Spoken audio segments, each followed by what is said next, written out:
Good evening, ladies and gentlemen. Welcome to the Airport Redevelopment Project Information Evening. My name is Aderonka Batamosi Wilson, and I am the moderator for this evening's discussion. We will have a presentation from each of the panelists, and then we will open the microphone for questions and comments. Our first speaker this evening is the Minister of Tourism, Transport, Development, the Honorable Sean Kwakwo, JP MP. He will be followed by the Deputy Premier and Minister of Finance, the Honorable E.T. Bob Richards, JP MP. Our international presenters are Jacques Graff of CCC. Jacques Graff is the Vice President of Defense Procurement and Contract Management for the Canadian Commercial Corporation. He is responsible for the contract management of all projects undertaken by CCC with Canadian suppliers for delivery to governments around the world. Our next speaker, Mr. Stephen Nakin, is the President of Aecon Concessions, the Aecon Group. Mr. Nakin is responsible for Aecon's Canadian and international infrastructure development and concession management activities. He has played a lead role in developing and/or delivering major concession projects such as the $1.4 billion Cross-Israel Highway, the $850 million Quito International Airport, and the $5 billion Eglinton Crosstown LRT project. I must point out, and my apologies. We also have the Minister of Economic Development, Dr. the Honorable E. Grant Gibbons, JP MP. I must point out that CITV is here and will record this evening's discussions. I will again ask you to keep your questions until the end of all of the formal presentations, and then I will give you information on how we will conduct the question and answer period. So I'd like to invite Minister Kwakwo to come forward and say a few words and the welcome.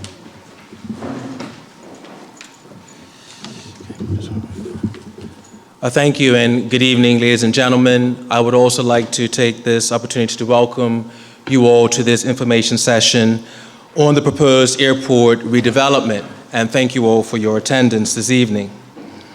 As the Minister responsible for tourism development and transport, I am excited that we are embarking on this important development that hopefully will leave us with a first-class airport. This will be the first major upgrade to the Aleph Wade International Airport since it was constructed in the 1940s. This is indeed significant and, of course, long overdue.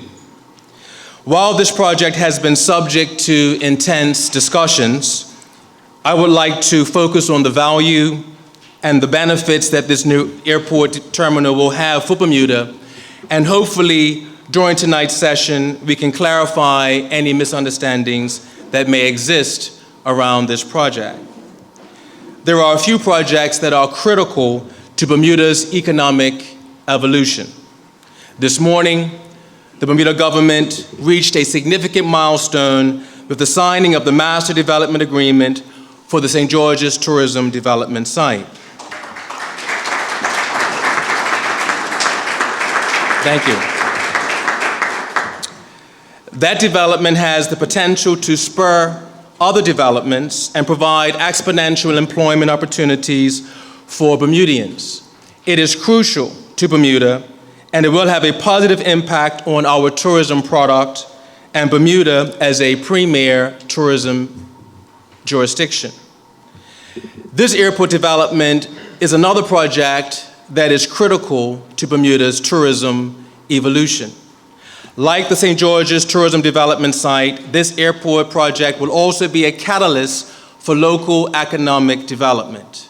It too will generate employment for Bermudians. attract new business, and be advantageous to existing businesses in the surrounding area. It goes without saying that we need to boost our tourism numbers, and we need to provide our visitors with first-class hotels and resorts, exciting activities and entertainment, and a state-of-the-art airport, among other things that we must do. This partnership is a solution that Bermuda needs to help enhance our product and visitor experience. Along with the new St. George's Resort, a new airport is a game changer for Bermuda. It will have an economic impact that we will all benefit from, and it will add to the overall revitalization strategy of our tourism industry. It is obvious to everyone that we need a modern infrastructure with much improved facilities and services. International travelers have come to expect better. They deserve a far more positive airport experience than we currently have. In fact, we all deserve a better airport facility. Of course, it would be a whole lot easier if the Bermuda government had ample capital to build or redevelop a new airport. But the fact is, we do not. And I am pleased that what we have now is the best option and is a mutually beneficial solution. This development makes sense. Notwithstanding all of the economic benefits that the Minister of Finance will outline, I believe that this new modern facility will enhance our tourism product. It will impress everyone that passes through it, visitors and locals alike, and it will make that first impression for those coming to Bermuda a lasting, positive impression that is aligned with the Bermuda brand: quality, first class, and world class. As I have said previously, this public-private partnership between the Bermuda government and the Canadian Commercial Corporation represents a renaissance for Bermuda, to our economy, and to our product. A new state-of-the-art airport is a key component to our success as a tourism destination. We need to give our visitors a first-class experience. We need to create an experience that exceeds their expectations, that is in line or better than our competitors. This project, along with the other tourism developments and strategies already in train, will reposition Bermuda as a world-class tourism jurisdiction. I think that is a goal we can all support, and I believe if we work together, we can achieve it. Thank you.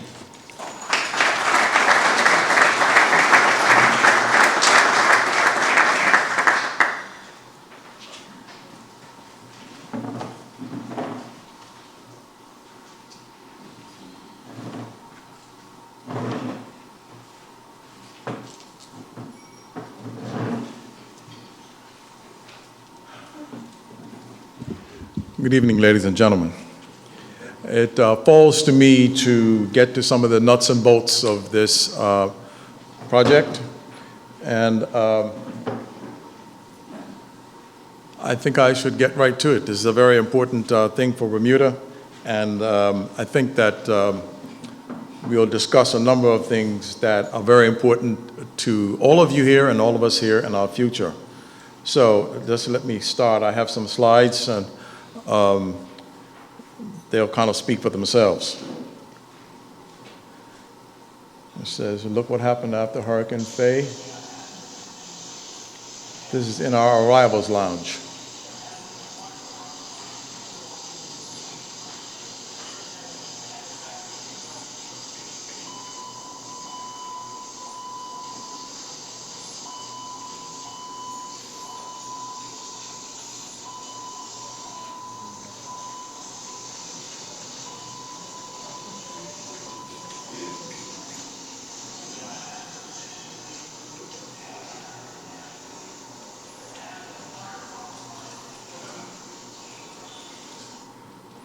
And that was just a Category 1 hurricane.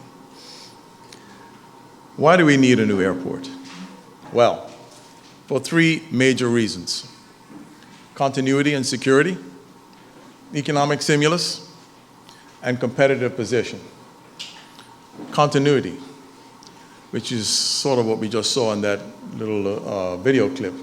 As the principal gateway to the world, the airport must be able to withstand hurricanes, which, as we all know, have become more frequent. The Bermuda economy suffers quite a bit when we are shut off from the world, and we have clearly experienced this more than enough in recent years. The problem with our airport as it currently stands, our terminal as it currently stands, it's its siting, where it actually is. It leaves it very vulnerable to severe weather. Also, as Minister Crockett also outlined, the facility itself is very old. Probably some parts, the first parts, are older than most of us in this room. And it would seem to be a waste of money to try to renovate that facility in its current location because of its vulnerability to storms. Now, as you can see here on this picture, where the two red arrows are pointing is where the Americans built their facilities. We all know that the Americans built the whole airport, but they had first choice as to where to put their hangars, their air traffic control, their offices, and everything. And those arrows point to where they put theirs, which of course is the best possible location for that facility. And what was left to the British and ultimately us were probably the least favorable place to actually put the airport because it's so exposed to weather coming from Castle Harbor. The yellow area there in that picture is where we propose to put the new terminal. Now, this diagram is sort of like a cross-section to show what happens to the existing terminal building. If I can put that there, this is a diagram of the airport as it presently stands, and what happens to it in severe weather. Well, we got a storm surge, which will come over probably the berm that's there right now, and of course, on top of the storm surge, you get very large waves. And this is pretty much what happened during Hurricane Fabian, why the facility was inundated with seawater. I'm told that there was salt water really up to the ceiling, even though it wasn't standing salt water, there was salt water up to the ceiling of the departures lounge in particular. So that is essentially the problem. And the solution to this problem is to actually move the facility more inland and to elevate it. So this is where we propose to put the new terminal, and it's further back, as you can see from this dotted line is where the present terminal is. So it's further back from Castle Harbor, and we put the same set of circumstances on this diagram. You see that this location is far less vulnerable to storm surge and hurricane wave destruction than the present site. So that's what we're talking about when we're talking about continuity and security. Economic stimulus. Well, the first thing is that the construction of this new terminal will comprise a very major economic stimulus in Bermuda. Approximately $250 million is the current estimated cost. And that, of course, will stimulate a large number of construction jobs. If you look at, and I'm sure that the ACON people can talk to this much more fluently than myself, but you look at the track record of ACON in other countries, they are known for using local subcontractors and local labor to the maximum extent possible. That is their track record, and that is what they intend to do here. So there'll be hundreds of construction jobs anticipated for the project. There will also be professional development of employed Bermudians by an experienced airport operator, as these folks are experienced airport operators, and to train Bermudian labor in trade skills where necessary. So there will be a personal and professional development included in the process. And lastly, one of the key new revenue streams, or should I say enhanced revenue streams, of the new facility will be superior commercialization of the airport itself. You know, we all travel, and we've been through airports, and we know that there are shops and stores and restaurants all over the place in airports abroad, and we intend to enhance that particular feature in the new facility, and it will be designed to enhance that facility. The last reason why we need a new airport terminal is competitive position. As Minister Crocker will say, we are in a competitive position with other destinations. And they are building or have built new airports. Antigua just has a new facility that's been built. The Bahamas has a brand spanking new airport. There's a new airport in Montego Bay, and the Dominican Republic has also completed a new airport. Now, many of these islands get the money for their airports through aid packages as developing countries. Now, Bermuda can't get that money. We're not a developing country. Our average income per person is way too high to get foreign aid money from the US or any other international agency. So we're in a situation where we cannot avail ourselves of those funds that some of our islands and cousins in the Caribbean have been able to avail themselves of those funds. We cannot. So those situations will not apply to us. So like it or not, we have to compete. And our brand is in jeopardy if we do not keep up. So we have to continue to improve ourselves to be consistent with the brand of first tier, first class, and first world. Now, unlike most projects that we're all familiar with, this whole development process is being developed on what we call a phased contract development. There are 4 phases. The first phase is one that we kind of announced a year ago last summer, and it has been completed. Phase 1 has been completed. The exploration, scoping, and data collection of phase is completed. And that was completed when we signed the airport development agreement a few months ago. And that airport development agreement ushered in phase 2, which I would say is probably the most important of all phases that we're in right now, which determines the framework definition, commitment and liabilities, design and detail costing, financing and detailed finalization of contracts, the all-important independent fairness assessment, which will help us verify value for money, local tendering, and addressing various other legal issues. This phase 2 is going to take us into next year, late next year, about this time. So it's going to take about a year from now before we are finished with phase 2, and we'll have the ability to go to phase 3, which is to break ground and actually construct the facility. Phase 4, of course, is to occupy the facility and operate it according to this concession agreement. Now, what role do the parties involved play in this whole structure? Well, we first of all start off with the Bermuda government.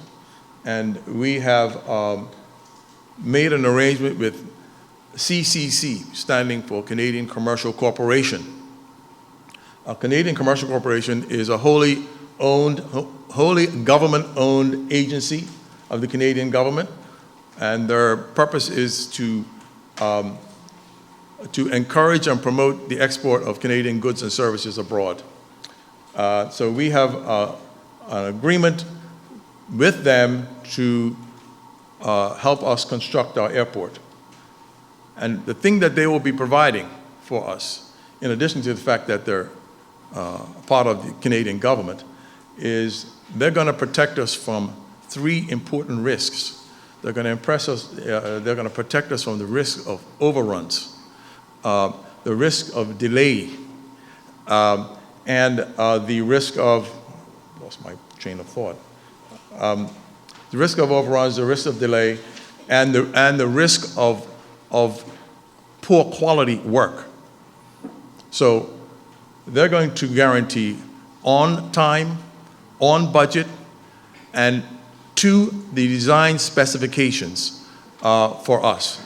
And as all of you Bermudians in this room know, the Bermuda government in the past has had to pay out multiple millions of dollars because of overruns and poor specification, poor quality work. We get protected from those risks by CCC. CCC are going to subcontract the construction, 100% of it, to Aecon, Canada's leading infrastructure development company. And Aecon will cause to be formed a special purpose company, which will be a Bermuda company, which will be the company that will actually be doing the job in Bermuda, the company that will actually be doing the concession in Bermuda as well. Now, this company is going to have to get its financing. And Aecon will provide some of that financing, but they will have partners. Institutional investors will provide equity, and also institutional investors will provide the construction debt that's going to be required to build the terminal. So, but Aecon will still be the lead investor and the lead mover in this whole enterprise. And so after the structure is built, we will have a concession agreement that will last for 30 years. Now, I recall not that long ago in the newspapers, somebody wrote a letter, which I found to be of interest. And they said, and the letter was kind of indirectly addressed to me. It said, you know, Minister, would you let somebody build a house and occupy that house for the next 30 years without you being able to use it? And I guess the implication was not only no, but heck no.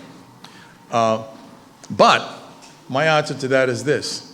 If I let somebody else build a house and he provides the financing and he pays the interest and he pays back the mortgage and lets me use it anytime I want, I would say not only yes, but hell yes.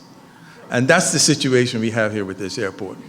Yes, they are providing the finance and they'll have that concession for 30 years, but we will be using it. Our customers will be using it, and they will be paying for it. Now, how will the project impact local employment? Aecon, as lead investor and subcontractor in the project, has committed to employ local labor and business to the greatest extent possible. Specifically, Aecon Construction will endeavor to maximize the use of Bermuda-based subcontractors, and labor in the construction of the new airport. Aecon Construction has committed to providing mentoring and work shadowing programs for a selected number of unskilled Bermudian people in order to gain knowledge and certain trade skills. Most importantly, going forward, Aecon Concessions will also retain existing airport management and staff to operate the airport, and some of those staff will be going over to the airport Quango, which I will describe in a moment. So the next question is, how much will the airport cost? The current estimates are that the airport will cost $249 million. The original airport master plan, which was done in 2008, had an estimate of $514 million. This improvement in cost prospect was due to the revised architectural design being used by Aecon, which will result in a much lower development cost. The estimated construction time is 40 months, and but despite the more affordable cost, the airport design continues to emphasize Bermuda's premier brand of first tier, first class, and first world. It is important to note that we're still in phase 2, as I mentioned earlier, and that the design, the budget, and construction timeline will only be finalized after we are finished with phase 2. So we're getting down to the nitty-gritty of the details of all of this, this whole development process right now. Matter of fact, the gentlemen from ACON and CCC have been here for a couple of days and will probably be here for another few days because we're working on the details of this project. They're not here necessarily for this presentation. They're actually here to work. And so, so we've happened to have a confluence of schedules to get this done, have them here tonight. But they're hard at work trying to do the details of this budget so that when we start, we know what the costs are going to be. We're not just guessing, which is the usual Bermudian way, to just guess, and then pay for the consequences afterwards. We can't afford to do that here, so we're spending a whole lot of time in preparation. How will the airport operations be regulated? This airport will be regulated. This special purpose company that we're talking about will be regulated by the government of Bermuda. The airport operations will be overseen by a new airport authority. We're just calling it the Airport Quango for the time being, which will be an agency of the Bermuda government. It will supervise the special purpose company's performance, and it will also supervise and approve any fees, any change in fees that are being charged by the airport. The government will be responsible for establishing and appropriately staffing the Airport Quango, as well as any other costs associated with the Quango. And as I mentioned before, some of the staff who currently work at the Department of Airport Operations are going to go over to that Airport Quango. Finance and Bermuda's sovereign credit rating.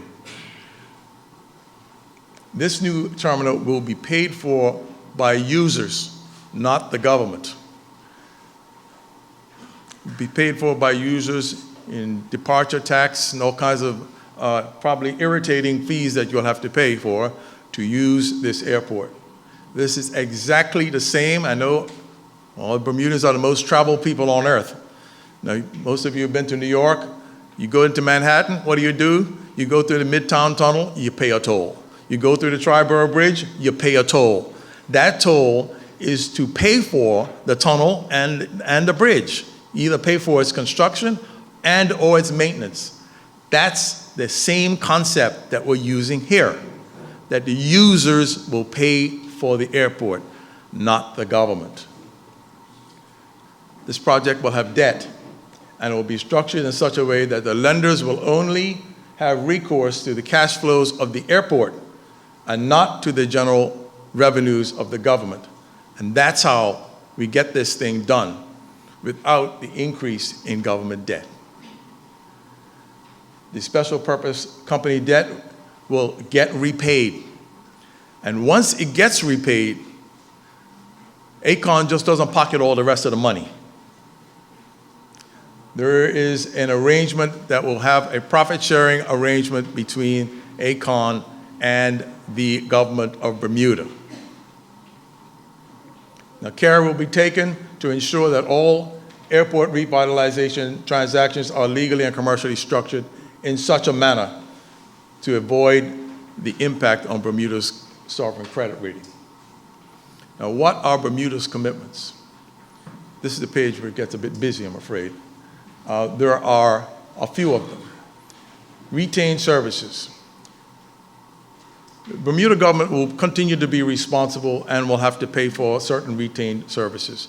Air traffic control operations, Bermuda Weather Service, airport fire and rescue services, and ground electronics. We'll continue to have to be responsible for that as a government. Airport improvement fee of $16 per passenger.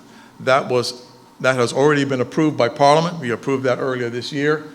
The most important thing you need to remember about the airport improvement fee is that it gets put into a reserve, and those funds cannot be used to provide equity returns for ACON and its partners. The third point is an electricity subsidy. It will be provided by the government for the airport during the concession term. Under normal circumstances, that will cost us money, but we've taken steps to see that it doesn't cost us money. This will be offset by a photovoltaic solar farm that's going to be developed on the finger, it's the so-called finger at the airport. This will be developed using private sector capital, and Dr. Gibbons is going to describe, give you some more information about that when I'm through. So the electricity subsidy should not cost taxpayers money either. For regulated government revenues, regulated revenue guarantee. What this means, we have to get this project have a credit rating all by itself, independent, got to have an investment credit rating, independent from the government of Bermuda. So in order to do that, the government will provide a guarantee of a minimum revenue profile. So if regulated revenues from the previous calendar year fall below the agreed minimum, the government will make a guarantee payment into a special account to make up for the shortfall. However, this special account will only be drawn upon if the project is in danger of defaulting on its debt. In this way, guarantee payments cannot be used to bolster the returns of ACON and its partners. Any funds that have not been used, i.e. drawn, at the end of the term will be repaid to the government of Bermuda as well as accrued interest. What are ACON and CCC's commitments? ACON and CCC are committed to develop and construct a new airport on spec, on time, on budget, according to the terminal design specifications agreed to by the government. From an operating perspective, ACON is providing a commitment to operate an airport at a service level C outlined by IATA during the term of the concession. You may want to know what the heck is a service level C. But the best way I can do is to give you examples of what that is. For those of you who've traveled to the United Kingdom, Terminal 5 at Heathrow operates at a service level C. For those of you who've traveled to Toronto, the Toronto Pearson International Airport is a service level C. The new Antigua Airport is a service level C. The new Hong Kong Airport is a service level C. So just because it's a C, don't think that it's third rate. It isn't. C level is a standard operating level for new airports in Bermuda. The only airport that are rated higher than C are places that have like money to burn, like in the Middle East, where they just spend billions on airports. Those will be higher than level C, but all of your major first world airports, the new ones, operate at a service level C. You should know that the current airport that we have operates below C, operates at a service level between C and D. So this will be a definite improvement in the service level rating by IATA. So, in conclusion, the CCC development process achieves the following objectives. Constructs a modern airport that will be less vulnerable to hurricanes, creates hundreds of new construction jobs, creates many new jobs in the larger retail component of the terminal. The plan builds in, it's intrinsic to the plan to ensure value for money. As I mentioned earlier, we have that independent fairness assessment. We also have very highly paid advisors, CIBC World Markets, whose job it is to make sure that we get value for money. And we have CCC will guarantee on spec, on time, and on budget delivery, which will ultimately be paid for by users, not the government. And lastly, it will not increase the national debt nor impair government revenues. So that's my presentation, and I think the next speaker is Dr. Gibbons.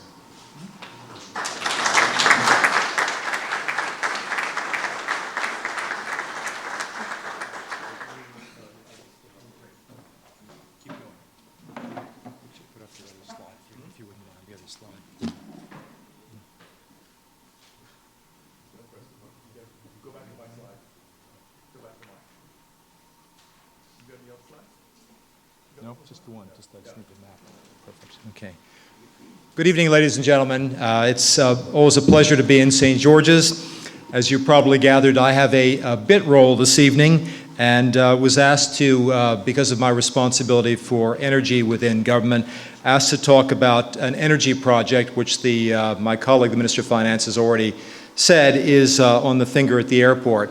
Now, some of you will know the finger, which is the piece sticking down into Castle Harbor, right in the middle there, has a rather interesting history. The old-timers will actually remember it as a very short runway. If you're of more recent vintage, you'll remember it was a very heavily guarded area when the U.S. Navy had munitions there. In fact, there were allegations that nuclear depth charges were stored out there as well. And more recently, it's been used to store planes, particularly during 9/11, when a lot of planes were diverted here. The project I'm going to talk about is separate from the airport construction design that my colleague just talked about, but we hope that it will be very useful in terms of providing some of what's called the peak energy needs of the airport during the day and at a fairly good cost, and also to supply some of Bermuda's electricity requirements as well. Now, you will understand, based on the uses I just went through, that because of its location and because of the difficult access to it, that it is not particularly, and particularly for the fact that it's next to an active runway, it's not really developable in the same way that it might be if it were in a different location. But it's about 80 acres, so it's quite a bit of land, and it is not being obviously used to any great advantage at the present time. The proposal, which is not a new idea, but for various reasons is now much more feasible, is to build what is called a utility-scale solar facility, a photovoltaic facility. In other words, we're going to cover it to a fair degree with solar panels. Now, what this is really going to do is provide what is referred to as an independent power producer, a utility in its own right, but using solar power. And it would feed into the Belco grid and also provide power to the airport on a peak basis. So, like a solar panel, for those of you who may have one on your roof, it is not something that is going to provide power around the clock, but it will provide an alternative to using the diesel and heavy fuel oil, which is currently being used by Belco during the day. Without storage, solar utilities only provide about 8 hours worth of power. And I think the issue is that it will provide a very strong contribution during the day, and I'll get into that in a quantitative sense in a few minutes, on what is referred to as peak load. Peak load is usually during the day, particularly during the summer when you have high demand for things like air conditioning, lighting, and other high power requirements. This is in contrast to what is often referred to as base load, which is the load that needs to be available on a 24/7, 365-day-a-year basis, and what is currently produced by Belco through their diesel and heavy fuel oil generation and also gas turbine sets. What we anticipate doing, and it should happen fairly soon, is using what is called an RFP, or request for proposal process, to get bids to design, build, and probably operate this photovoltaic facility. And we'll be looking, understandably, for the bidder that can provide the power at the cheapest rate, and also as power that's reliable and sustainable as well. When you're talking about 80 acres, what you're looking at, and this is a rough estimate at this point, is producing something on the order of 20 to 30 megawatts of power. That is about 20 to 30% of all of Bermuda's peak load during the summer, because a peak load is usually around 100 megawatts over the last few years. So that's 20 to 30% of Bermuda's entire peak load during the day. The reason we're taking this on now, and the reason it's feasible, is because, and some of you may have gone to the public meetings, we are changing the way we regulate and the way we sort of plan and will use electricity, and that is coming up in the next parliamentary session, where we will put what is called the regulatory authority, which currently does telecommunications, in charge of refereeing the process. Because when you have an independent power producer, which is what this will be, you need to sort of put in place what is often referred to as a power purchase agreement, the price at which those kilowatts are actually provided into the grid, and we need somebody to referee that and make sure that that interconnection process with Belco and their grid works appropriately and is done on an efficient and also cost-effective basis as well. Now, some of you in the room who are engineers will probably know that it isn't quite as simple as it looked. There are engineering complexities here that will need to be worked out due to the current nature of the Belco grid and due to the variable nature of solar energy. And what do I mean by that? 20 to 30 megawatts is a lot of power, and it will need to be connected to the Belco grid in a way where it can be properly managed and not destabilize the grid. Something that some of you will be aware has happened in other jurisdictions when solar facilities have been connected up, provide a lot of power into the grid, and can often upset the sort of the balance required in the grid. The other complexity here is that the way the Belco grid was constructed, and this made sense when it was done, it's what's done on what is referred to as a hub and spoke basis. So the main generation is done in Pembroke, and then as you get farther out, the need to have high capacity isn't there to the same degree. So when you get out here towards St. George's, the amount of power that those cables and those transmission lines can handle is a lot less. So when you have 20 to 30 megawatts being pushed into the grid, you need to be able to take that power back to a point within Belco at a substation or perhaps even closer to Pembroke where it can actually be handled properly without overloading the St. George's part of the grid down here. There are other complexities as well, and I think some of you may have read about these and know it from practical experience. Sunshine is variable. So what you might have is a very bright sunny day, let's say 25 megawatts is being produced, and all of a sudden a heavy cloud goes over and it drops from 25 megawatts down to 10 megawatts in the space of a minute or so. That is, and then let's say the cloud passes through and a minute or so later it pops back up to 25 megawatts. That is a huge surge and needs to be handled. And right now I think it'd be very difficult for the Belco grid to be able to do that. One of the ways to deal with that is to put in sufficient storage to be able to buffer that variable up and down in the amount of power going into the grid. Storage is expensive, and that's one of the reasons why Sun doesn't work on a 24-hour basis for something this size. We may get there in a few years, but we need to work out how that storage, that battery, will work to be able to reduce the fluctuations in the amount of power coming out of the grid as well. So these are all issues that are going to need to be sorted out in terms of the design of the request for proposal. And we'll get a clear understanding of what the costs will be and also what the design may be and how we safely and properly connect that to the grid at a later point.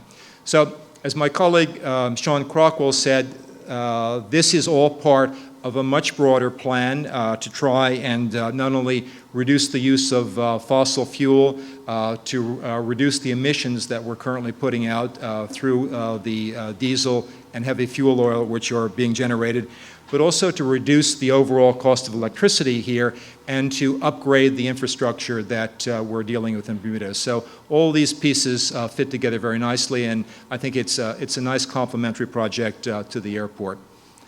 Thank you very much.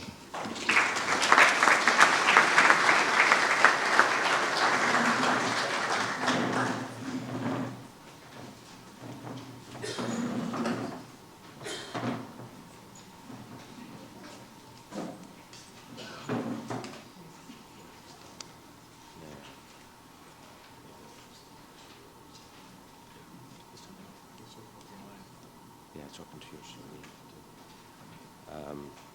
we'll probably need help from.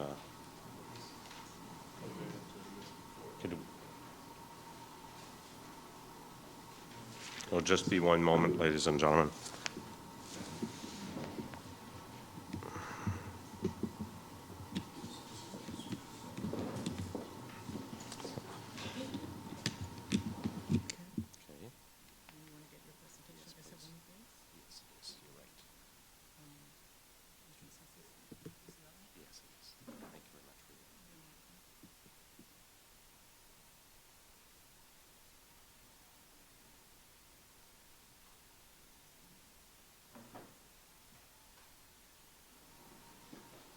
Perfect. My apologies for the delay. So once again, my name is Jacques Greff. I'm the Vice President of Contract Management at the Canadian Commercial Corporation. It is indeed a pleasure for me to be here with you this evening.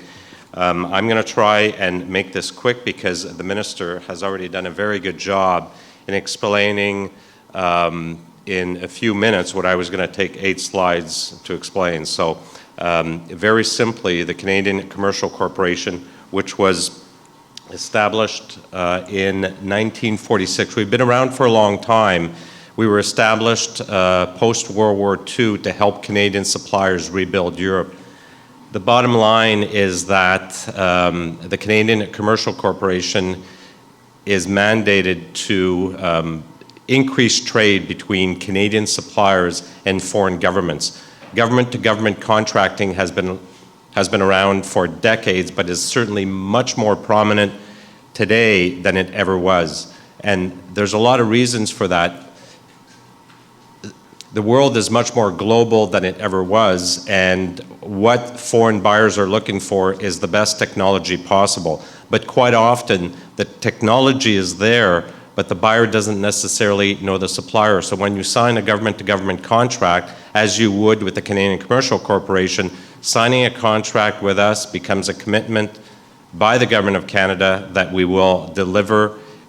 We guarantee performance of the contract. It's that simple. So we take on all the obligations under the contract, and we ensure that the suppliers that work for us will deliver exactly in accordance with the contract, on time, on budget. If not, the Canadian Commercial Corporation is responsible to make good the situation. So as a prime contractor, as I said, any contract signed with us is like signing a contract with the Government of Canada. We are a Crown Corporation. We report to the Minister of International Trade, and we've got the Canada flag on all of our business cards. We are global in nature. I manage approximately 280 contracts a year. Our business volume is anywhere between $1.2 and $2 billion annually. So any goods or services sold by Canadian suppliers abroad where an international buyer would rather do a government-to-government contract is managed through the Canadian Commercial Corporation. We are the only agency of the Government of Canada that can sign contracts. We are not involved in financing, and we are not involved in insurance. We have sister organizations that do that, but we certainly work very closely with our partners, with the foreign buyer, to ensure that we can find appropriate financing for projects.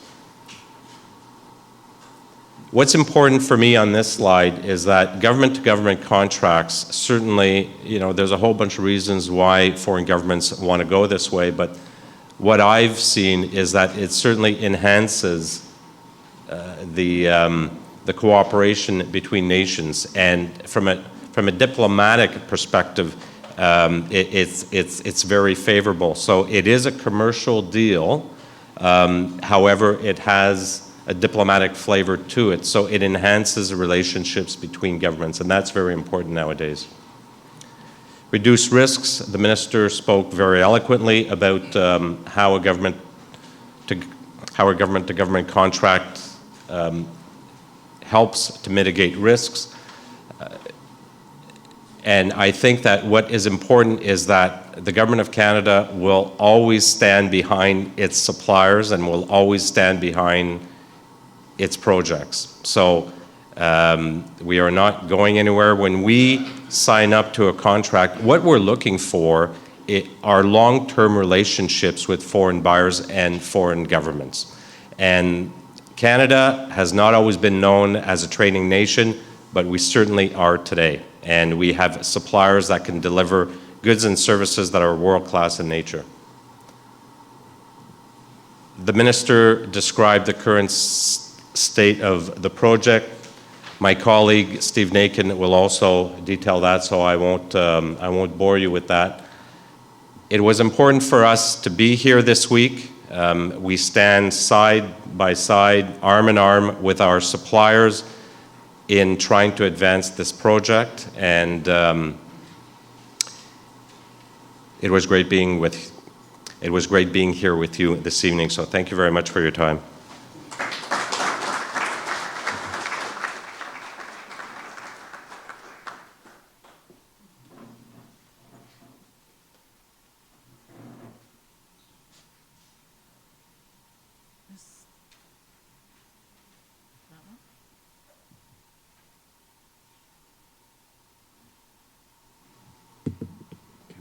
Down.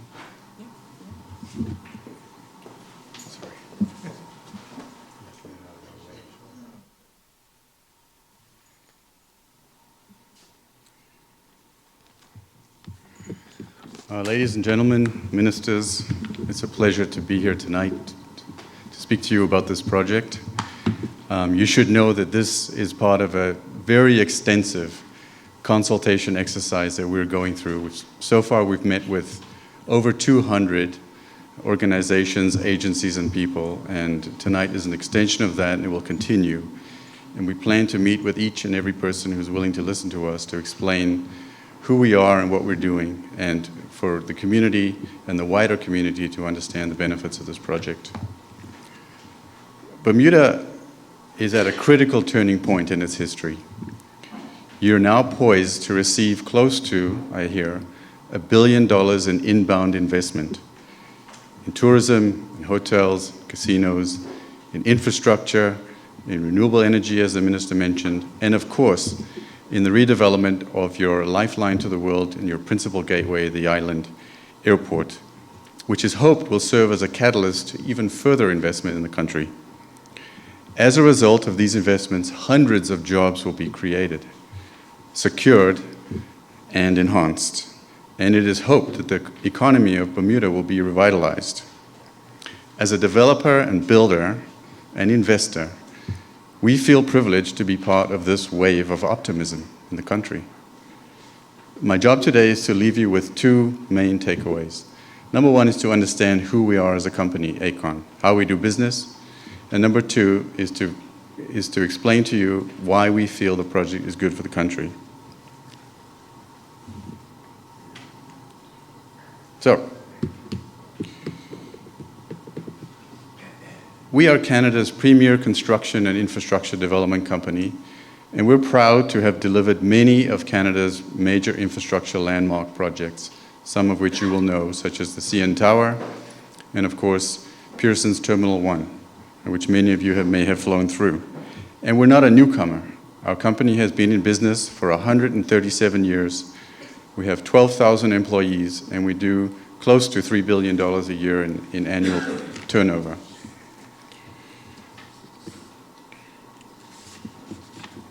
Our business serves four main market segments: infrastructure, energy, mining, and concessions, which I lead. But our strength is our ability to integrate these market segments and these skills to deliver seamless and vertically integrated solutions to our clients. And we call this the One Aecon approach. Through the One Aecon approach, we're able to bring synergies and cost savings through economies of scale and sharing of resources across our organization.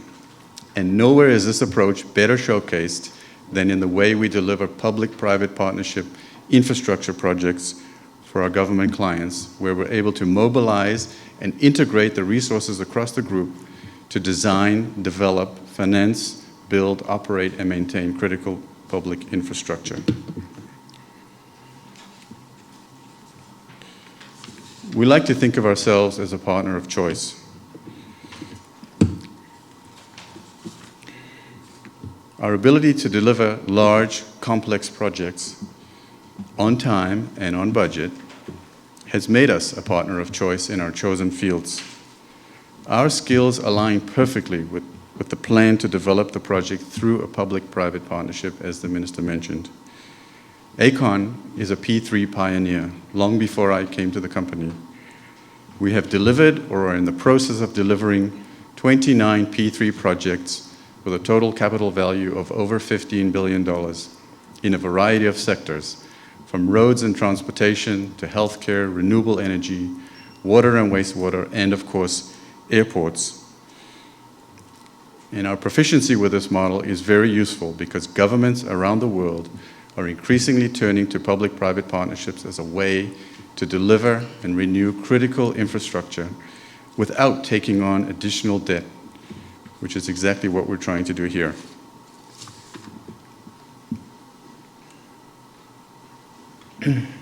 Aecon is a public company. As such, we're highly visible, we're transparent, everybody can see what we're doing, and we're totally accountable to all of our stakeholders. Safety is our first priority and our most cherished core value as a company. We have a leading safety record in Canada, and it's one of the reasons that every year for the last several years we have been named as one of Canada's top 50 employers. Similarly, environmental and social sustainability are deeply embedded in the company's DNA. We like to think that it's as important how we build as what we build. So our project portfolio aims at reducing carbon emissions, developing clean resources, and taking care to preserve our social license to operate. Our airport project in Ecuador, which has been mentioned, has won many awards, at least 10 prestigious international awards for financing, for design, for operations, 2 years in a row for the leading airport in South America. But the awards that we are most proud of are those that relate to CSR and sustainability. In 2009, we were recognized by the United Nations twice for global sustainability and best practices in environmental sustainability in the Americas. And those are cherished recognitions by our company for initiatives that we took in community development, philanthropy, and protecting the environment in that project. And these are the philosophies and values that we take with us in every project. We don't look at this project in isolation as just something that needs to be built. We look at it in the context of the entire country. And in Bermuda, it's clear that this project is a critical piece in the renaissance of the Bermuda economy. And through our track record and experience in P3s and general capabilities, we plan to bring the best of Aecon to help you in that endeavor. As I mentioned, we already started a consultation program. This is how we do business. We will be reaching out to an ever wider circle of people that are connected with the airport. We've started already with those that are directly connected to the operations. Events like today, and I mentioned to you, we've already spoken to at least 200 different organizations, agencies, and if we haven't got to you yet on a personal basis, we will. We want to know what you think, and we want to engage you because this is an airport and an asset that belongs to everybody in Bermuda. Our commitment, of course, is to meet the very highest standards in safety and sustainable development and ensure positive social and economic outcomes for the country. In Ecuador, in Quito, our construction project hired 7,000 local Ecuadorians that was predominantly local labor that built that job. That's the way we do business in other countries. 20 million Ecuadorian man-hours were put into that project, and our project company that operates the airport today has 377 permanent local jobs. That's 99% of the staff that is operating that airport today, local. This is our approach.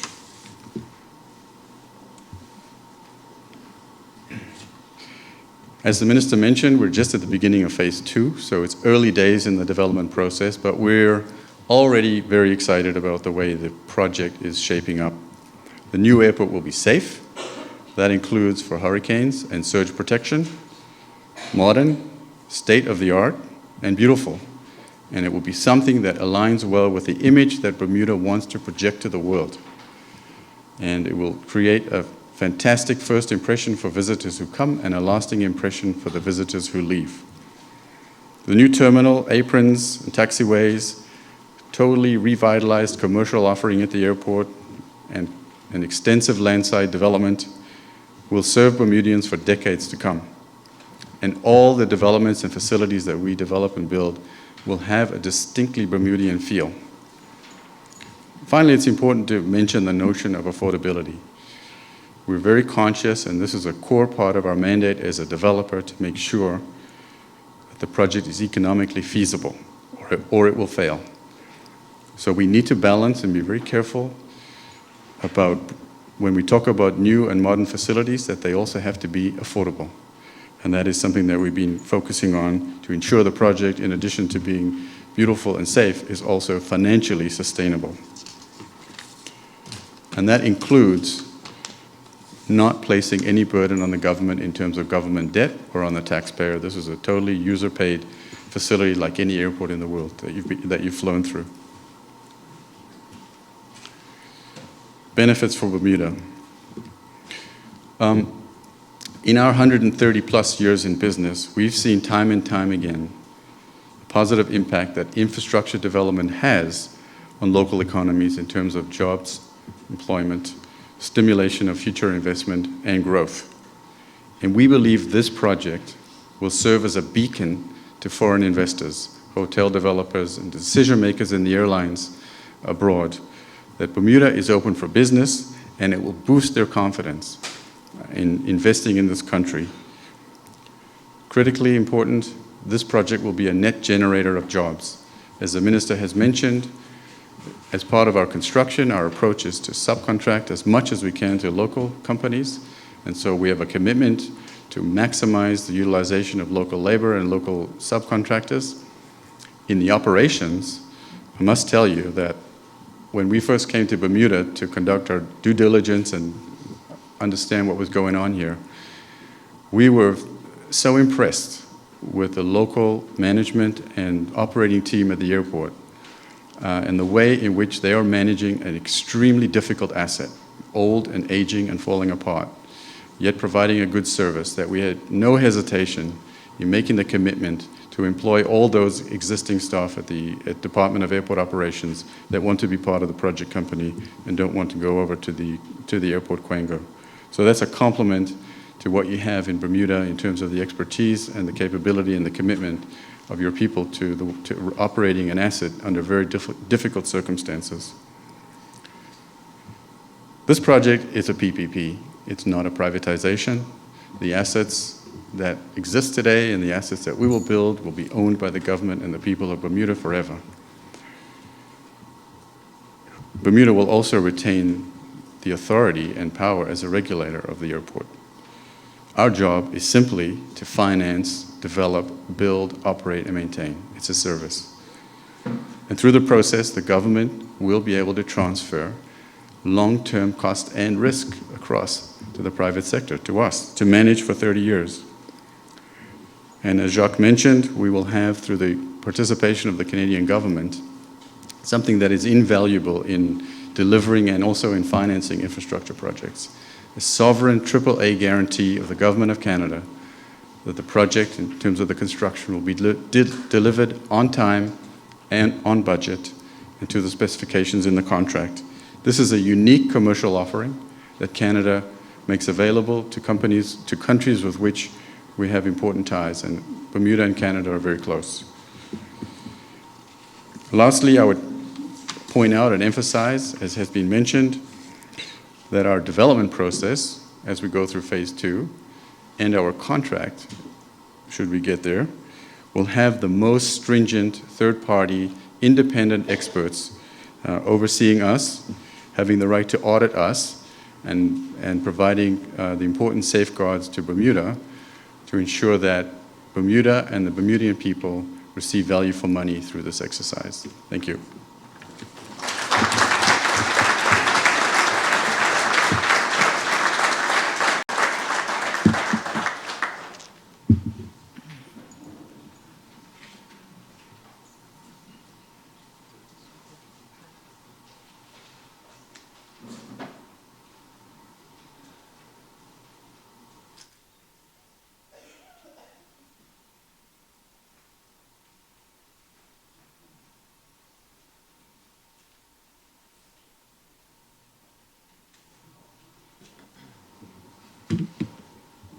So, before we go to comments and questions, I'd like to go over a few ground rules for tonight's discussion.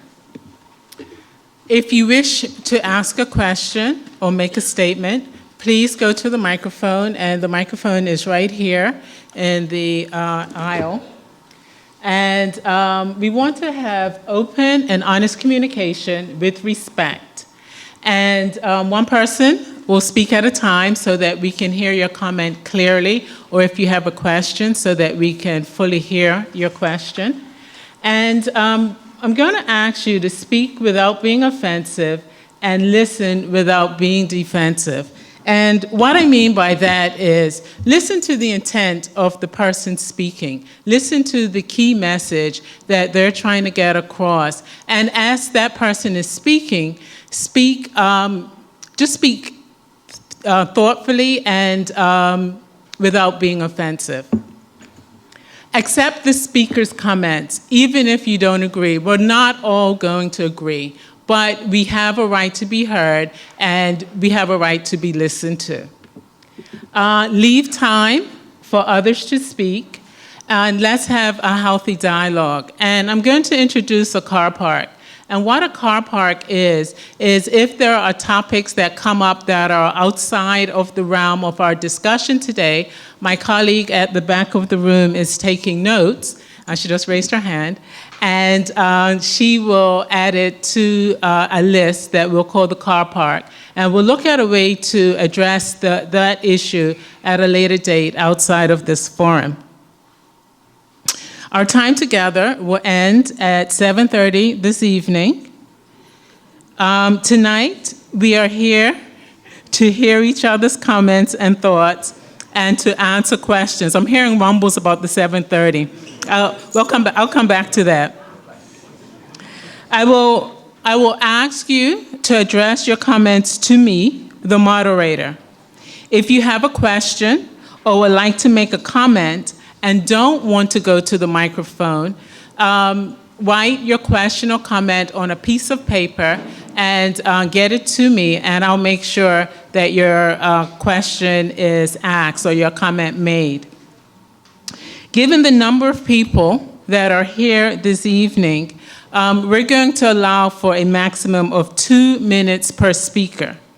I will ask you to observe the time. I will keep the time here, and this will ensure that we can hear as many comments or questions as possible. Actually, as you ask your questions, we'll direct it to one of the panelists here at the front.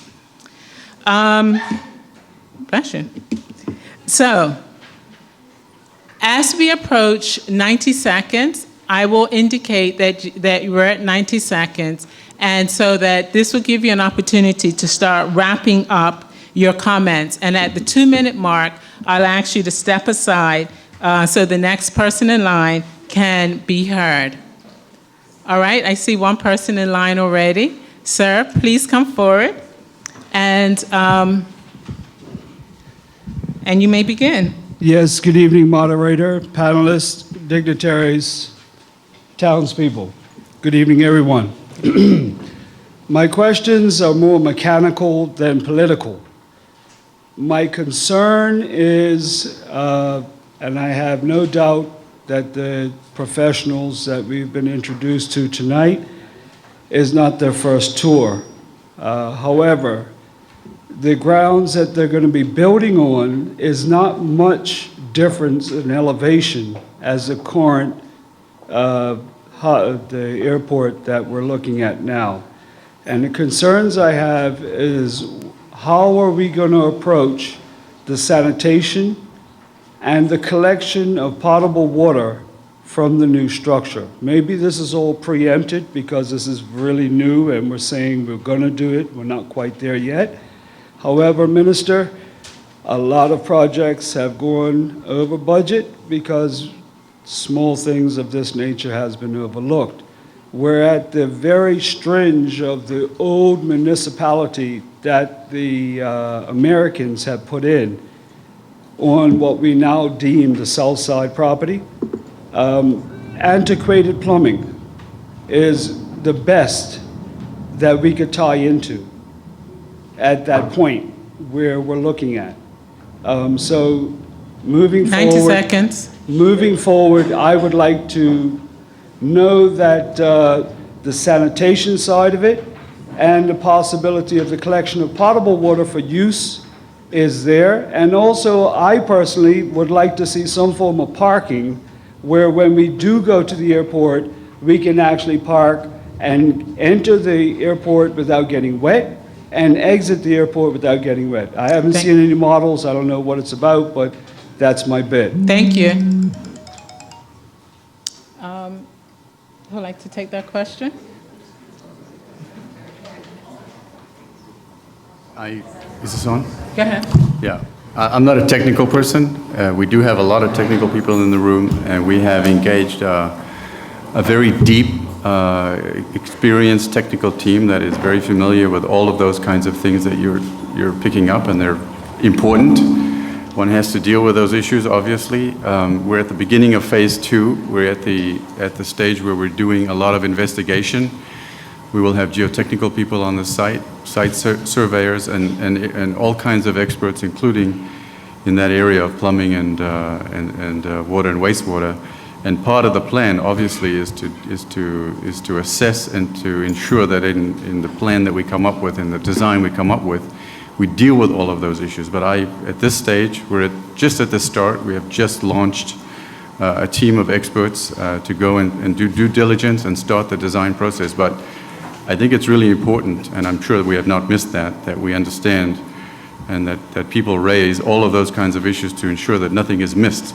And we have this opportunity because we have a 6 to 8 month period where we're taking in all of this information and investigating all of the different inputs that will go into designing a state-of-the-art airport that will work and be safe. So I recognize the point. I'm not a technical person. We're at the beginning of a design process that is involving a lot of technical experts that will cover those disciplines, and I can assure you we will take that into account in the design and planning of the airport. Thank you. Ma'am, please go. Thank you very much. Good evening, everybody. My question has to do with the new regime you now have operating in Canada, the Liberal government. Is there a guarantee from the Liberal government that is now in play that the funding that CCC provides to ACON for its business ventures will indeed be guaranteed? Okay, so, thank you. We can answer that.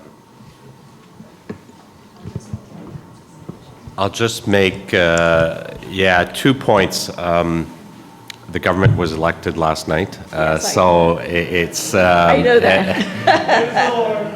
And they've been out of power for 10 years, so as a federal public servant, I'm getting ready for another government transition, and I'm looking forward to hearing more about their platform. I'm not even sure that Justin Trudeau expected a majority government. All that to say, the Canadian Commercial Corporation will not be financing this project. So we provide a government guarantee of performance. The funding will be private funding, and I guess that Steve can probably talk to that aspect. But when any project that the CCC undertakes that has a capital aspect, that has a construction aspect to it, we must seek approval of our minister and concurrence from the Minister of Finance. So once we have concurrence and approval, that's a commitment that Canada will stand by this project from a performance perspective. Now, Steve can talk about financing. It will not be government financed. Yeah.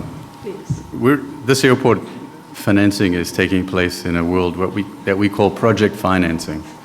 So we have a way of raising financing from international institutions that is entirely supported by the projected future revenue stream of the airport itself. There is no government money going into the project. We have financial advisors and experts in our team that have done this kind of financing time and time again. It's a proven model of doing it, and we create a very technical tool called a financial model, which projects out 30 years of costs and revenue, and that is the basis on which lenders are prepared to lend money to finance the construction of a project. So there's no money coming from the government, not the Canadian nor the Bermudian government. This is a model that is widely adopted around the world for how you finance and deliver infrastructure where there is a revenue stream, dedicated revenue stream that's associated with that asset, like a toll road, like a toll bridge. An airport has its own money to finance its own redevelopment. Okay, thank you. Thank you. Sir, you may begin. Yes, good evening, moderator. I just have a few questions. Just wanted to get clarification on one, that you are guaranteeing the current DAO, Department of Airport Operation members, their job with this new airport. The other question I have is that I've heard you talk about the redevelopment that ACON has, or the redevised plan, is that the Bermuda Tourism Authority has projected an increase in air arrivals. So why does the plan that you have on the table have less gates, a smaller airport, and seemingly no option for expansion? And I haven't heard any provision for the causeway. The other question that I have is, why does the new proposed terminal create issues that the current terminal has already addressed, seemingly the passengers commingling, where the arriving passengers are mixing with the departing passengers, which could create an issue for U.S. Customs, Bermuda Customs and Immigration? And are you satisfied that the way that the financing is going to happen is in conjunction with or not contradictory to the International Civil Aviation Organization policy that all revenues that generated by the airport must go back into the airport, meaning that how do you justify the profits that your company will take from there? And my other question is that, are you satisfied that with the pre-approval project or the, basically, there's a policy by the ICAO that says that advanced, transparent, and substantive consultation to 90 seconds. To the greatest extent possible should be done with consultation. Contracts have been signed, fees have been increased, and we are now just being consulted. How is that not a contradictory to the ICAO policy? Thank you. We have quite a few questions. Well, I could maybe address two of those, and then we can find some time to get to some of the rest. Our undertaking and commitment to hire the staff of DAO is the easiest thing we've had to do in this project because they're so good. I mean, really, they are doing a phenomenal job, as I mentioned before, operating a very, very old, broken asset. And we are very, very impressed with what we've seen. And so we had no problem making that commitment. As the minister mentioned, there will be a Quango that will be set up to oversee the concession, and there may be some people that are going there. But there's no issue making that statement for us tonight. ICAO does allow for the earning of profit as part of the revenue stream. So I would challenge you on that, on your source of information for that one.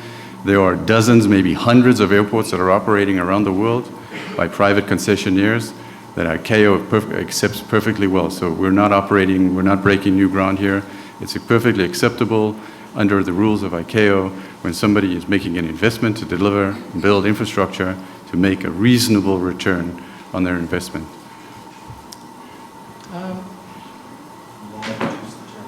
Sorry? The number of terminals, gates. Yeah, I think we should wait a little bit for subsequent town halls so that we can show you more detail about what we're actually designing a building. We're building a bigger terminal than what is there today, with more gates. But I think we should leave the specifics of what the architectural design looks like for when we get to the first concrete design, which we're expecting to be done with in approximately 2 weeks, 3 weeks. I'd just like to address the question of the causeway, which is, I think, a good question. I think last time I was here talking about this, we talked about the causeway. The flooding from hurricanes has to do with which is what I talked about earlier, the location of the airport, but also has to do with the causeway, which when the water comes in Castle Harbor, it can't get out because of the causeway is there. This is well recognized by the government, and we fully intend to replace the causeway with a bridge. The reason that it certainly is not part of this airport project, remember this project basically is structured because of financial constraints. It certainly is our intention to replace the causeway with a bridge.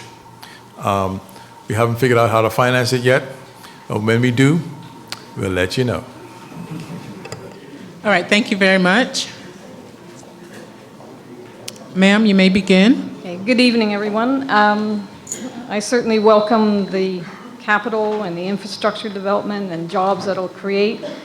And I think it's important for this to be a world-class facility. It's because I'm short.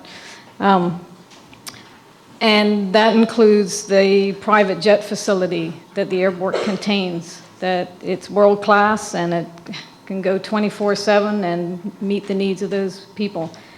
Recently, the airport facility or the private jet terminal has actually moved down next to a residential area in St. David's. It's not the planes coming in and out, it's actually more the fact that the generators work on the planes for up to 45 minutes, and when you have up to 30 on the ground that was quoted today, you end up being with extended noise. We've been told that there is supposed to be an environmental impact study done, but that would be only on the takeoff and landing strip, not on our area. And we're actually asking that those sound tests and fume tests get done.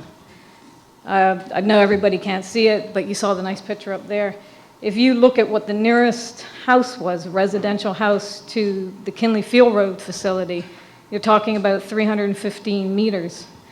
Well, if you take the current facility and do a nice arc of where it is now, and I'm talking 20 planes, 24/7, you're talking 90 about seconds. 50 homes. So I am assuming that ACON and the current providers with their environmental policy would perhaps not have done that, but I guess I'm asking, where do we go from now? Thank you. Aderonka, I'd just like to ask the General Manager of Airport Operations if he can address that concern.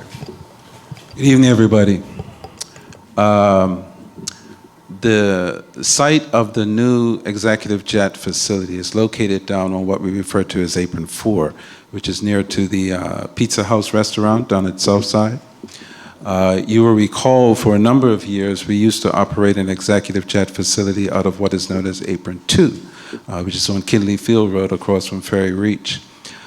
That facility is not the type of facility that represents what we want to portray as a jurisdiction to our high net worth individuals who are coming to and from Bermuda on private jets. We have a purpose-built facility down at Apron 4, which is modern, state-of-the-art, and something that Bermudians can be proud of. Having said that, we recognize that there have been complaints that have been raised.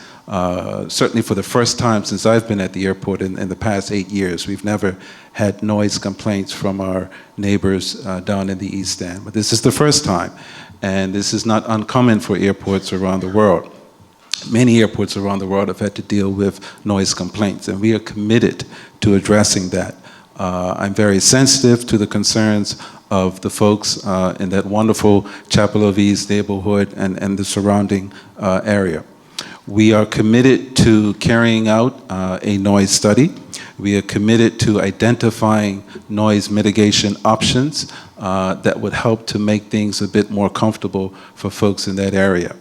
We are going into our quote-unquote slower season, and that's going to afford us the opportunity to really address and put into place some new policies and procedures that would hopefully help to mitigate the concerns of the area residents. But it's something that airport operations takes very seriously, and we're committed to finding a solution. To the point about 24/7 operations, the airport technically is open from 7 a.m. to 11 p.m. There is a provision in place that allows for flight operations to take place outside of those hours. Primarily, we're talking about air ambulances, when people have to be flown off the island for medical emergencies. Certainly we have to make provisions for those folks. So there are times when you would see flight operations, quote unquote, after hours. But by and large, the majority of our flight activity is concentrated within our normal operating hours. But having said that, again, I'll reiterate, airport operations is committed to working with our area residents, as too is the operator of the private jet facility, Cedar Aviation, who have met with the neighbors, and again, they are working with us to identify noise mitigation solutions. May I just add? The development project also, you mentioned impact assessment. The development project also will engage in a full environmental impact assessment. We've looked at the local requirements and we're going above and beyond that. In order to get the project financed with international banks, we will have to comply with what's called the Equator Principles and guidelines of the World Bank and the International Finance Corporation. And so those are sort of above and beyond requirements, and we will be, we've started the scoping exercise already, and we will be conducting a full-blown environmental impact assessment in accordance with the strictest international requirements, and that will involve extensive consultations with the community. Thank you. I want to do a time check. It is now 7:30. What we will do is extend our time together for another 15 minutes, given that we have quite a number of people who would like to ask questions. So we're going to extend it for another 15 minutes. Sir, you may begin. Good evening, panelists. My name is Jason Hayward. I'm the president of Bermuda Public Services Union. As a representative of many workers that work within the facility and around the facility, we do have fundamental problems with PPPs, and we are fundamentally opposed to PPPs, public service unions, based on a number of things. One being the uncertainty it places on the staff long term. While I heard commitments tonight that you will retain the staff, there's no commitments to whether they will continue with their current benefits and current salaries. The other thing that we're concerned about with PPPs, we find it to be a more costly venture than if it was financed through the normal process. We realize that there is no debt incurred on the government's books, but we also realize that then we are guaranteeing revenues and additional monies going out of Bermuda for a number of years.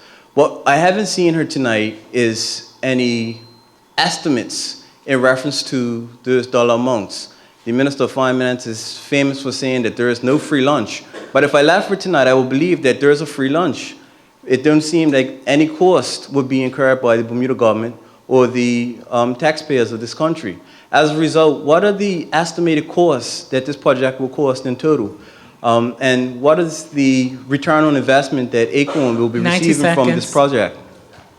Okay, thank you.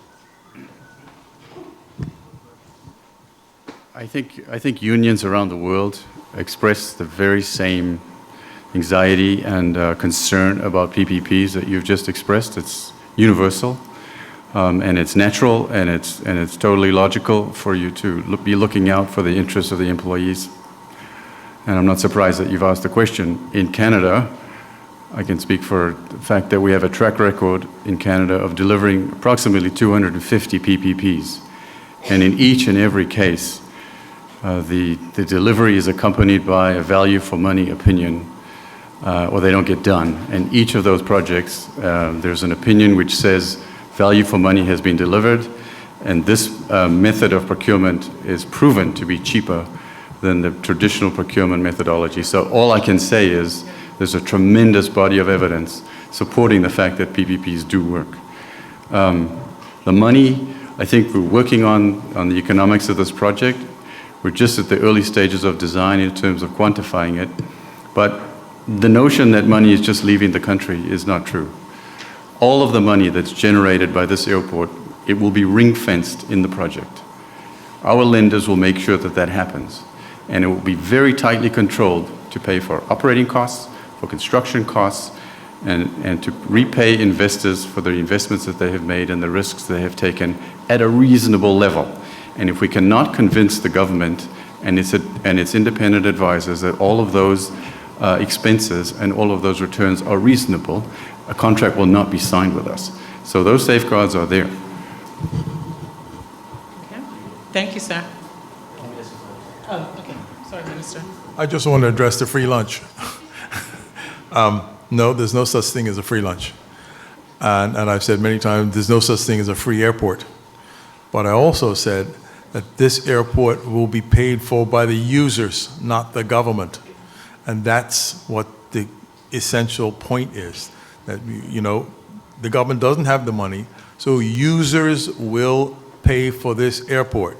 And that model has been tried and tested for many, many years. You know, we're not reinventing the wheel here. It's just a tried and true method in use in many countries. It may be new to Bermuda, but it's not new. So, yeah, somebody's paying for it.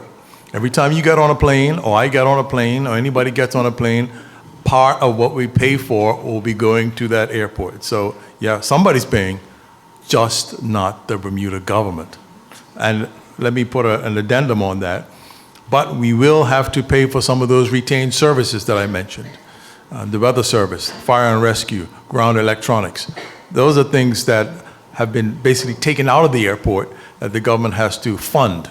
So yeah, we're paying for that as a government, but the major costs have been basically shifted to you and me, not the taxpayer, the user. Thank you. Without being disrespectful to you, moderator, is there an estimated cost that the user will have to pay?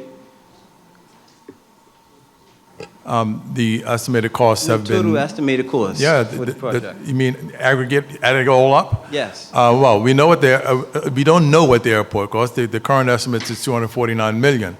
But the reason that these folks are here is that to zero in on the exact number takes a great deal of time, analysis, and negotiations.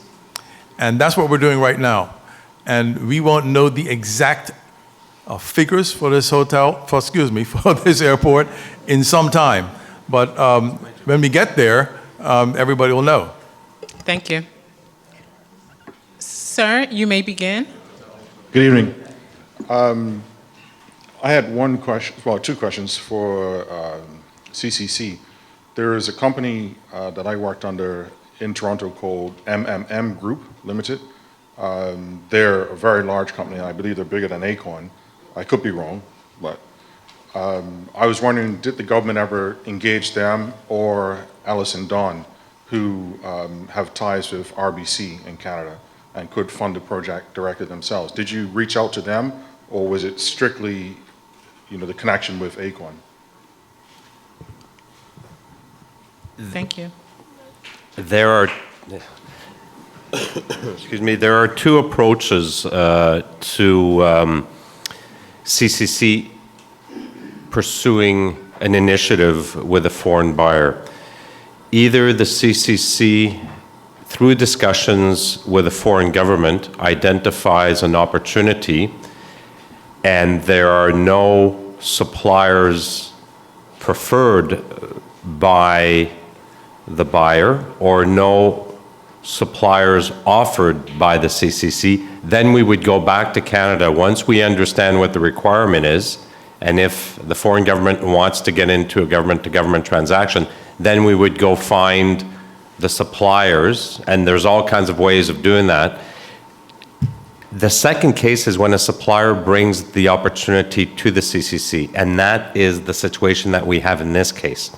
Aecon brought the project to the CCC, discussed it with us to determine whether or not we'd be interested in pursuing a government-to-government transaction with the government of Bermuda. In that case, we are tied to Aecon. That is part of our internal policies. I still wonder why you didn't go to MMM Group, who's much, they're still entrenched with Pearson's Airport. You look at their track record, they're almost every major airport in Canada. So that's my question to you. It's like, why didn't you? I'd be happy to comment on that because Thank you, sir. both MMM and Els Don are partners of Aecon in many projects that we're doing in Canada, but they're different. And in fact, MMM was a principal architect with Aecon on the Quito Airport project. MMM is a design firm, engineering firm. They do not finance projects. They do not build projects. They're a great designer, and we did solicit their interest as part of our design and consulting team. Ellis Dawn is a phenomenal builder. They're a great hospital builder, and they're a great partner of Aecon's. But they're not in this business. They're not in the business of designing, building, financing, and operating airports. Thank you. Thank you, sir. You may begin. Yeah. First of all, let me say good evening to the panelists. We've heard a lot tonight about value for money. And I think what we need to address is, I think I heard the minister say that the overall cost of the project is maybe roughly $249 million. What's the size of the airport? Because we haven't heard that, whether it's 100,000 square feet or 200,000 square feet. Because when we're talking about value for money, we want to make sure when we look at construction costs, we've heard about cost overruns, we've heard about hotels being built and it costs $1 million a room. We're getting value for money. The country's got to pay back $249 million. What is the size of the airport so we can see that we're getting value for money? Because when we look at, and maybe because Aecon is providing the financing, or help to provide the financing, are we not concerned about value for money as it relates to what it's going to cost us per square foot to build that international airport? Thank you. We're in the process right now of designing the airport, and I think that we will get there. Roughly, the terminal building is 26,000 square meters. The concept, hold on, one at a time, please. The concept that was put on the table earlier this year, and that's part of the development agreement, is roughly 26,000 square meters, 260,000 square feet. The concept includes many other components to it in terms of what's being built, in terms of aprons and taxiways and so on.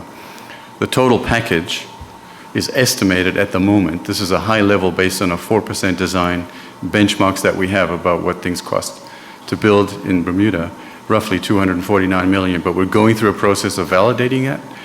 We're being advised by experts in that process, and Bermuda government is being advised by technical and financial experts to make sure that the number that we put on the table is the right number and that value for money is being obtained.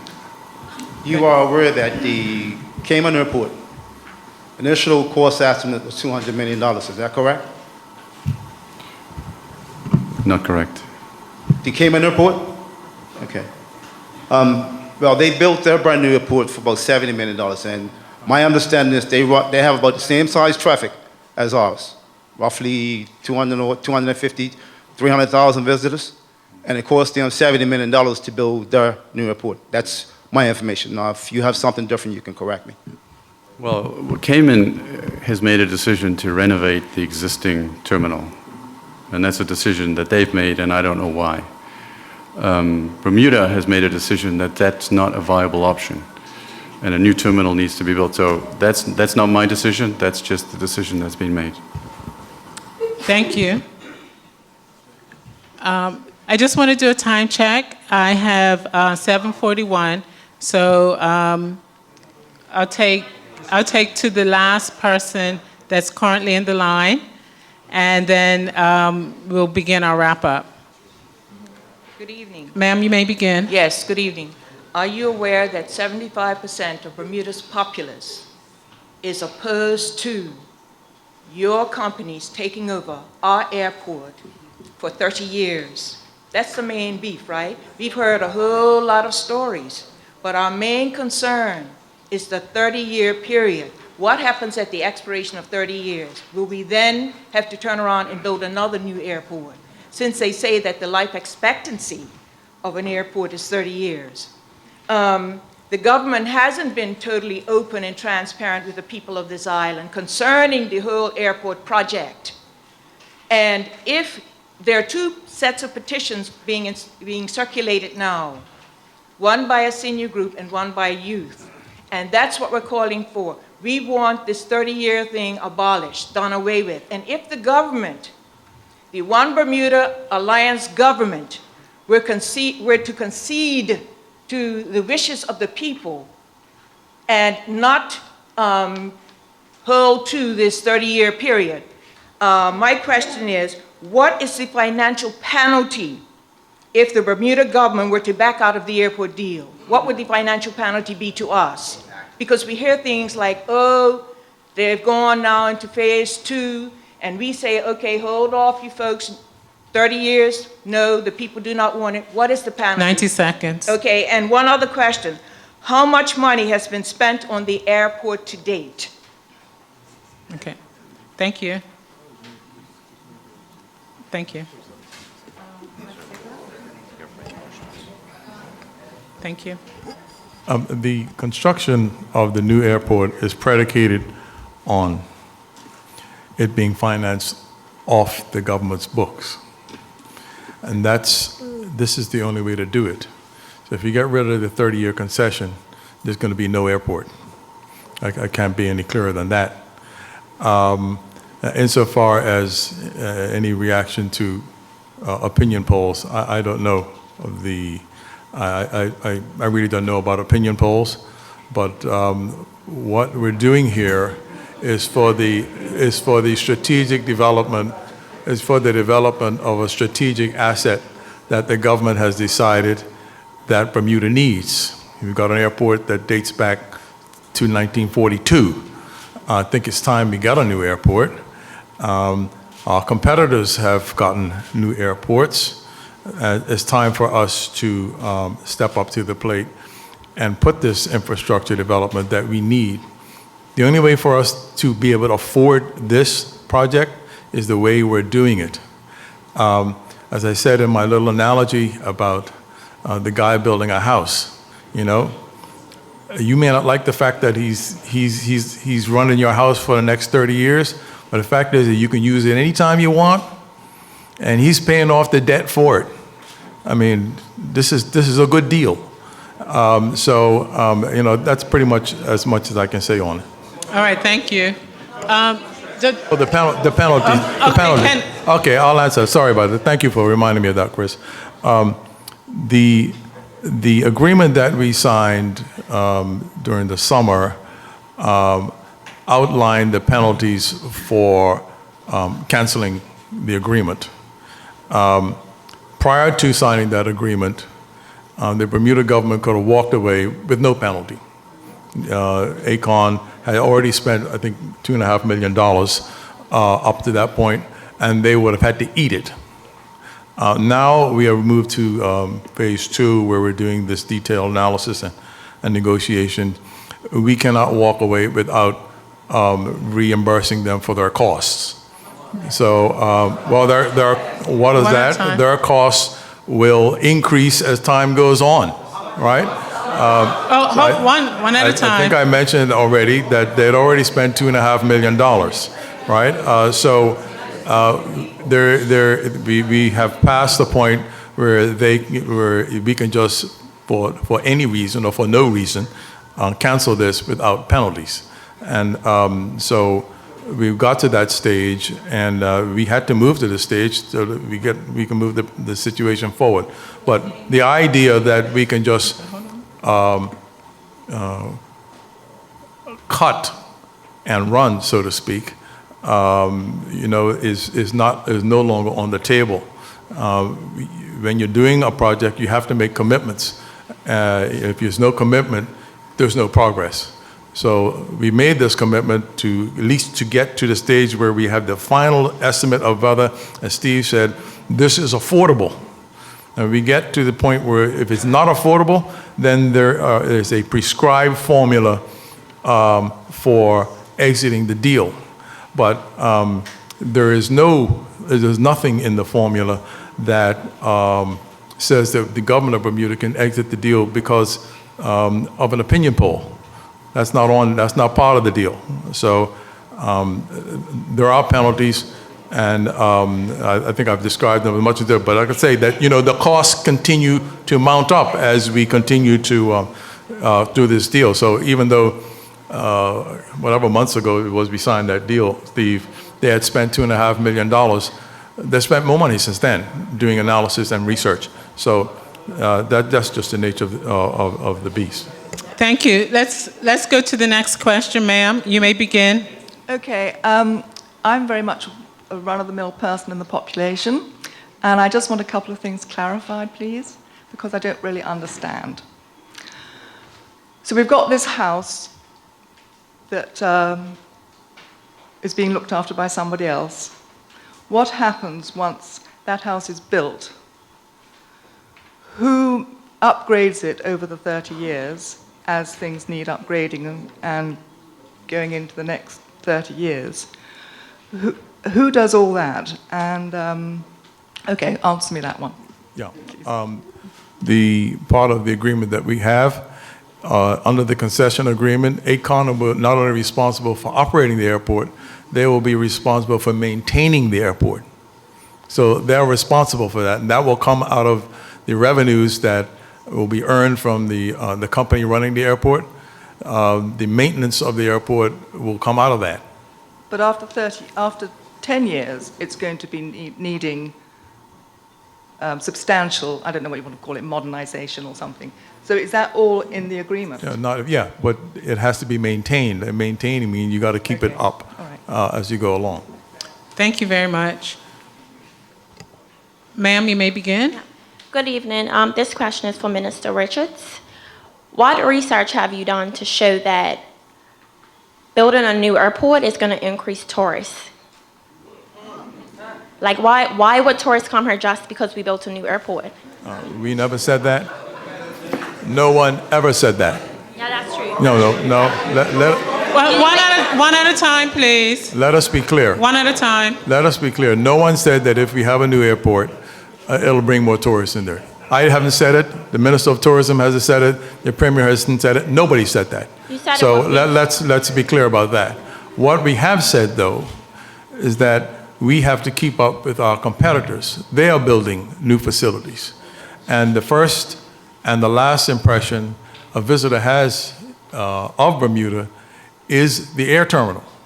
And if we want to compete, if we want to keep up with our competition, who are busy doing exactly what we're planning to do here, then we have to make this investment. But it should be very clear that no one said that if we build a new airport, more people are going to come to Bermuda. You said the new airport would create a buzz in tourism circles. You said the new airport will create a buzz in tourism circles. So that's saying that tourists will come because we built a new airport. No? Okay. That doesn't mean that, no. Okay. Okay, thank you.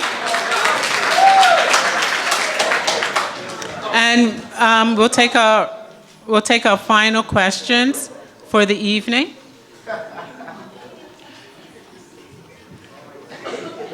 Good evening.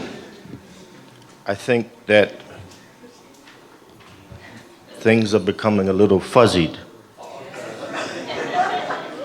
My question is that among the many concerns that people have had is not with the fundamental idea that an airport needs to be upgraded or renovated or brought into the 21st century. That's not the issue. I don't believe anybody would really seriously have an argument against that. I think much of the consternation surrounds the process that has been utilized to facilitate it, where it would appear that getting a new airport at any cost and that the outcome somehow erases the process. Now, the house analogy is good, except for one part of it. If you let someone build you a house, shoulder the debt, and they allow you to use it as often as you choose to, the caveat is that they then charge you to enter your own house. So now, all analogies break down at some point. It's inevitable. 90 seconds. Among the concerns are, as Mr. Greff said, we've been told from the inception that CCC brought this project to the Bermuda government. Mr. Greff has just said that ACON was really the facilitator that mediated between CCC, et cetera, et cetera. Don't use up my time. So I have a question. I have two questions. Someone gave me a question. I'll allow your question. Thank you so much. And then we'll go to the answer. My question is, we've been told categorically that this is not an exercise in privatization. Now, according to the International Handbook on Public-Private Partnerships, it is. According to Brother Robert Poole, who's the former transport minister for Ronald Reagan in the United States. Sir, is that your question? My question's coming. It's coming. If you didn't interrupt me, I'd have been there by now. Continue. So according to Robert Poole, who is considered to be the father of modern constructs of public-private partnerships, privatization, a major form of privatization, is the granting of a long-term franchise or concession under which the private sector finances, builds, and operates a major infrastructure project. So if this is not privatization, I don't know what it is. The question someone gave me to ask is there a percentage on top of the 2.5 million that we are responsible to pay, because people are under the impression that we are required to pay your costs plus a percentage? And thank you for the extension of time. Thank you. But let me say that, you know, this whole process undermines free speech and dialogue only because it puts a straitjacket on the process. I appreciate your comments. Thank you.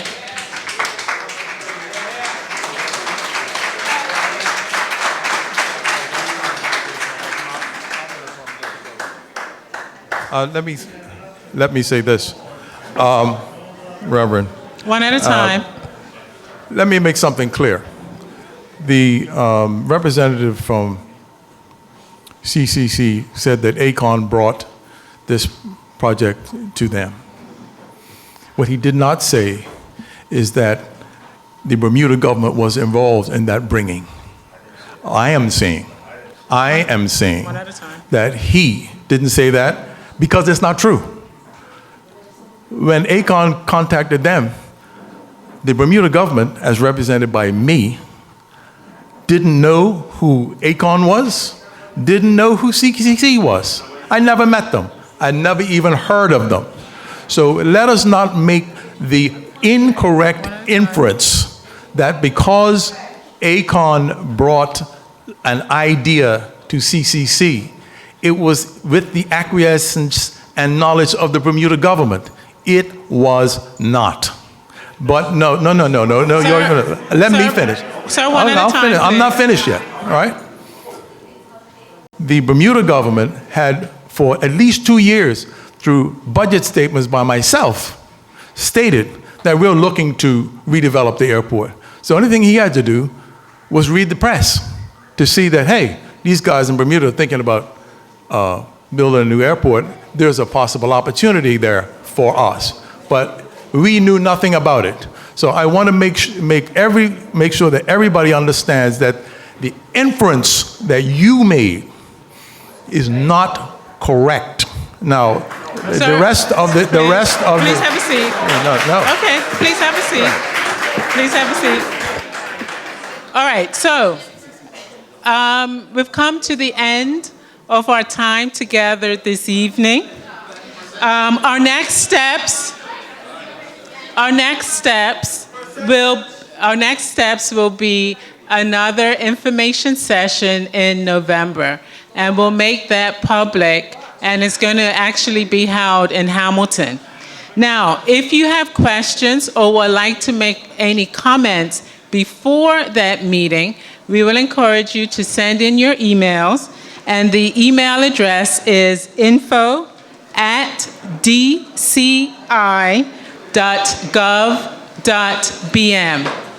Thank you very much for your time this evening, ladies and gentlemen. Have a good night.